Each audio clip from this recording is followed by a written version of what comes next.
My husband, 58, and I, 56 female, recently met my son's 24 girlfriend for the first time.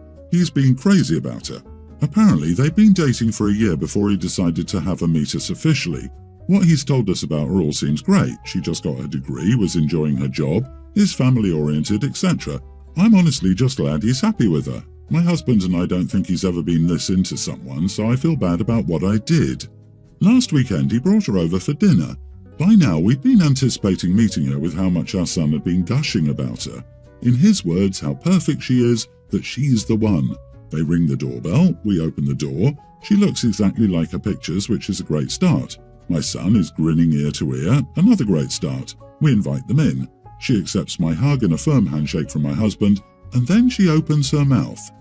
"Hi, I'm the one your son bangs every night." To be frank, I was appalled. I expected my husband to laugh. He and my son are jokesters, and as annoying as it can be, I love it. But this was just too much for me. Maybe I'm reserved, but of all things she could have shared about my son, she told us that. One look at my face and my husband knew how much I disapproved. Maybe I let my expectations get too high and it's unfair to have them, but I reiterate, of all things to say to her boyfriend's parents, whom she'd never met, she chose that? My son was initially amused, but his face dropped when he noticed my reaction. I felt like he sold me the full package, everything he'd always wanted in a girlfriend. I was too disturbed by the visuals it put in my head, which translated into anger. I told her to get out and I wanted to say more about how gross it made me feel, but I fortunately left it at that. My son didn't want to go, insisting I give her another chance, but I was too fed up and uncomfortable. Even my husband, who's enjoyed his fair share of raunchy jokes, wouldn't let up. They left and I immediately felt guilty. This was something my son had really looked forward to, and I feel like I took that away over a dumb joke. I tried calling to apologize, but he hasn't responded. My husband thinks she's the one who should apologize. I'm considering giving her another chance, but before I do, was I the idiot? Not the idiot. I'm pretty liberal and open-minded, but geez, I'd never lead with that, meeting my boyfriend's parents for the first time, or say that ever. Like, seriously? You open the door and that's what flies out of her mouth? Was she nervous? Did she seem embarrassed at all? Did she try to apologize? Is there anything that could explain her inappropriate outburst? You apologized. Wow, hats off to you.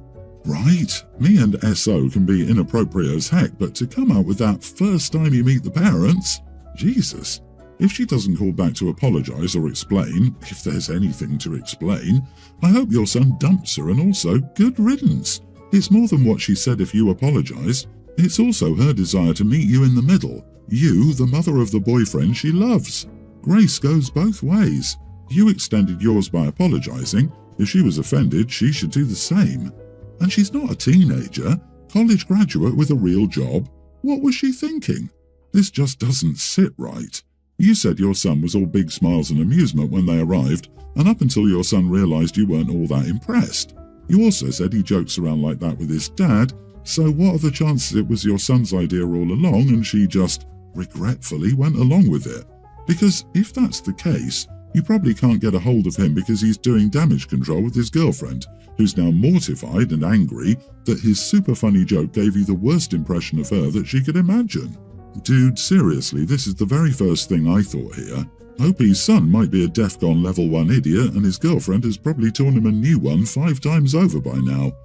Oh my god, I'm curious to see any apology or explanation from the son. I hope jokesters and pranksters learn that this stuff is unwelcome or not funny most of the time. Update. This honestly wouldn't surprise me, but I'm not going to lie, I'd be disappointed in him. That's not something he'd ever say directly because he knows I'm not a fan of any personal jokes of that nature. So to make his girlfriend say it wouldn't be very good, and I'd hope that if that is the case that he makes it up to her somehow. I don't think I gave her enough time to react properly and I regret that. She was frozen in shock and kept looking at my son to try to convince me not to kick her out. She wasn't sure what else she could say at that point. I'll try to reach out again and let them know we can try again. The possibility of her setting her up makes me feel 1,000 times worse. I, 40 female, have 4 kids with my husband, 45. My parents, 56 male and 56 female, had me young. I lived with my grandparents, dad's parents, while they were in college. Eventually, they settled down and had other kids much younger than me. The second youngest child, my youngest sister, is 22 and is getting married this summer. Despite our age gap, I've always been close to my siblings and excited about my sister's wedding, but a recent argument has caused some issues for us. Our teen son, Drayson, is a freshman in high school. He asked a girl out to the 7th grade dance 2 years ago, shortly after they started dating, and dated for a bit over a year. Unfortunately, she was in a car crash with a family friend last summer and didn't make it. Her parents and Drayson have stayed in touch, and he's got some of her stuff, and it's been tough on him. But Drayson has amazing friends who have helped him get through this. Drayson's girlfriend was Sri Lankan. While she and her parents were born in the US, her grandparents were not, and she had connections to her heritage. Both she and Drayson loved sports, so they would watch cricket together, and sometimes he'd go over to her house and eat traditional foods. She brought him for the 8th grade dance last year and asked him to wear the Sri Lanka flag cufflink she saw online. He agreed to do it, and it's something he cherishes as a gift from her. Note, our family is not Sri Lankan. Drayson has quite a few gifts from her, including clothes, but these cufflinks are the only thing that would be appropriate to wear at a wedding. As the wedding is approaching, we decided to start going suit shopping. Drayson found a suit he liked, we got it tailored and got the ready version last week. Drayson is a very confident person and felt good about the suit and even posted some photos to Instagram. On Sunday, we were at dinner at our parents' house. My sister and her fiancé were there, and he asked if they wanted to see his fit. They agreed to see what he was wearing to the wedding. I could see my sister's face change while looking at him, and she shortly asked to see me in private. She asked if he could not wear the cufflinks because they didn't match her wedding aesthetic. When I asked her to elaborate, all she said was that she was going for a traditional theme, and when I nudged her, she said she didn't think the cufflinks matched a traditional American wedding, and said she didn't want anything that could cause people discomfort. Shortly after that, we left, and I spoke about it with my husband, who agreed that her request was ridiculous. We texted her saying he would be wearing them, and if he couldn't, we would not attend. She texted our parents and siblings, and it's caused a mess. Some of our family is siding with us, but others are saying because it's her wedding, we should respect her rules. Am I the idiot?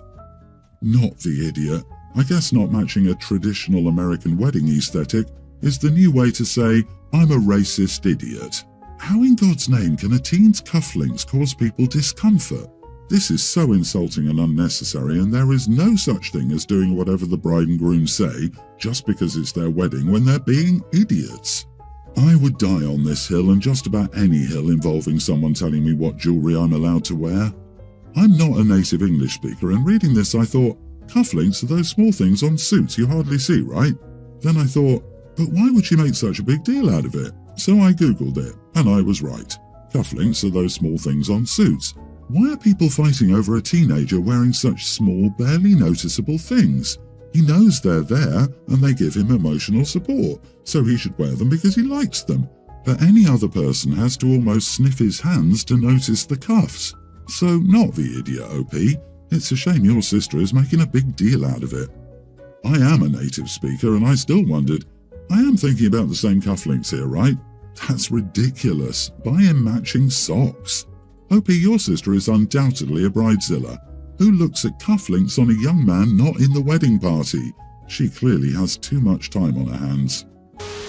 My sister asked, and I told her, but I suspected she didn't want to hear what I'd have to say even before I answered. My sister is expecting her first child. She's not sure if they are a boy or a girl yet, but she's started compiling names. I teach elementary kids and my girlfriend teaches high school, so we're around a lot of kids of different ages. My sister has a love for old-fashioned names, so top of her list are Judith, Margaret, Dorothy, Ethel, Harold, Donald, Albert, and Eugene. My sister and her husband were having some disagreements on names because he felt like the names my sister likes were too old-fashioned. She argued against that, but he said he doesn't think any child would use those full names in school or with friends. She said they're beautiful, and look at how many Elizabeths and Charles there are in the world who are young and only use the full name.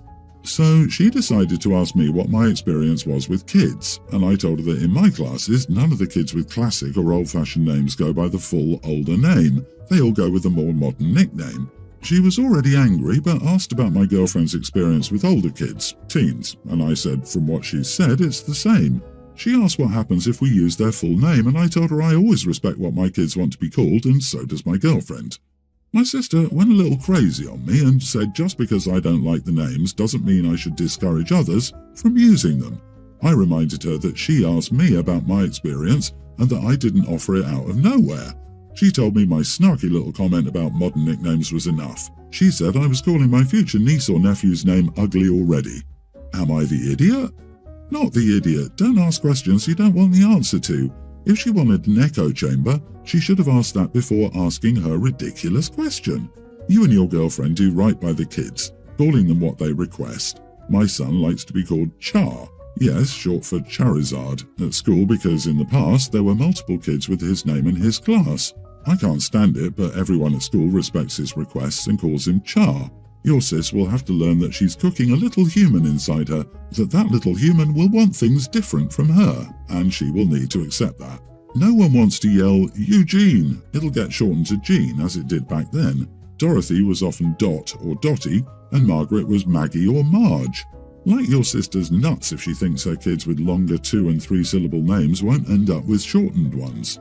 I'm hoping she's just a little extra emotional due to the pregnancy. OP, you did nothing wrong. You just answered her questions honestly and fully. My parents divorced when I was 5. I don't actually remember them together. My dad met my stepmom when I was 6. My stepmom tried to fill a second mom role and my dad tried to facilitate that. At times it meant them asking my mom to let me go someplace with them on her time or trying to get a Mother's Day celebration in. I know it hurt my mom, the thought of sharing the role as my mom. She never said anything. She never discouraged me at all, but there are always ways to tell if you know someone well enough and pay enough attention. I want to reiterate, my mom never interfered or said anything against my stepmom or dad. My noticing could be the reason I'm not closer to my stepmom, though I definitely don't despise her or see her as nothing, but a second mom is not something I'd ever consider her as. I do like her though. For my wedding planning and dress appointments, etc., I wanted to make it small for my mom and me. I wanted the experience with her anyway, but I also wanted to give her something she didn't have to share with my stepmom. This became more of a thing when my grandma and great-aunt on my dad's side called my stepmom mother of the bride on Facebook. The three commented that it would be a great experience for her to see me pick a dress and stuff. After seeing that, I went to my stepmom, and dad technically. I told her I didn't want to give her a role as mom of the bride and she wouldn't be doing the traditional mom of the bride stuff with me, dress shopping and fittings. I told her we could figure something else out. I asked if there was anything else she'd want to tag along for, like looking at flowers. She was sad and asked me why I didn't want her as the second mom of the bride. I told her I wanted that just for my mom. Dad then brings up that my mom won't mind and that she'd want me to have both my moms there. I told him he was wrong. She only agreed to share it because she felt it was the right thing to do, but it hurt her. He looked stunned and asked how I knew. I told him those close to her always knew. He then said he would never have expected that from her because she was always the perfect parent and person, and that was why they ended up divorcing because he couldn't handle it and was envious of her. I told him nobody's perfect, and it's unfair for him to expect my mom to be. I asked him if he'd be happy to be one of my dads. He said of course not, but he always thought mom would be better than him. The whole conversation left my dad and stepmom with rough feelings, and she made it clear she was upset that after all these years, I wouldn't give her the love and respect to be included as a mom of the bride. Also, I have spoken to my mom about the overall topic before. She's never admitted it, but always said she wanted the best for me and to be happy. Her best friend confirmed it for me though. Am I the idiot? You have a living mother. It's incredibly narcissistic for your father and stepmom to think that she will serve in the role of your mother for your wedding preparations when you have a living mom that you're close to. It's also unreasonable that these people hold your mother to a higher standard than they hold themselves. Not the idiot at all. Dad then brings up that my mom won't mind and she'd want me to have both my moms there. That was never his decision to make. Also, what is wrong with your dad? Your mom was perfect, so he divorced her and married your stepmother, who is bog standard normal.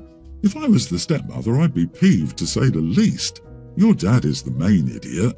Your mom was painfully gracious about it your whole life, and it's only fair that she gets to have this with you. Side note, I understand why stepmom is hurt and would like the affirmation of being a second mom after all these years, but she should let it go. I have a twin sister, 18, who got pregnant a few months ago with her boyfriend. She's always been more of the social party type of girl, whereas I focus on my academics. Recently, whenever I have an academic achievement to announce to my family, she throws a fit and makes everyone focus on consoling her. I recently got accepted into an Ivy League university and planned to tell my family during dinner. My parents were excited as soon as I broke the news, but my sister started tearing up. She started crying about how she didn't even get accepted into any colleges and had to take care of her child and how tough her situation was. My parents immediately jumped to console her. I was seriously sick of her BS. I told her that she's not a victim and would really appreciate it if she could stop being such a miserable witch whenever I'm trying to share the good news. I also said the world doesn't revolve around her just because she's a pregnant teen.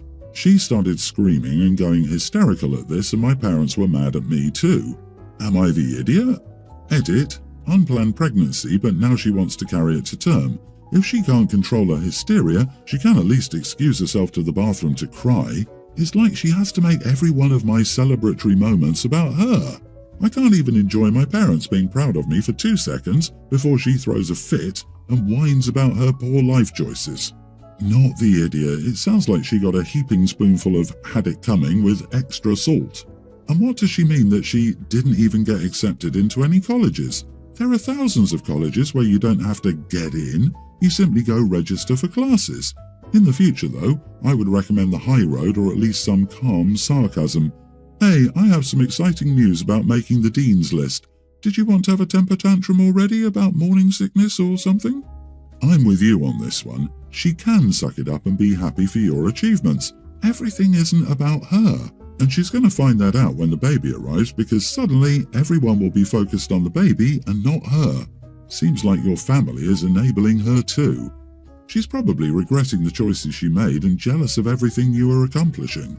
Unfortunately, there's no rewind button in life, and if she's going to be a mother, she needs to get beyond the whole woe is me attitude, because that doesn't fly in the real world, especially with the added responsibility of having kids. Congratulations, OP. How exciting for you. I'm sorry your moment got scuppered. You deserve to be celebrated.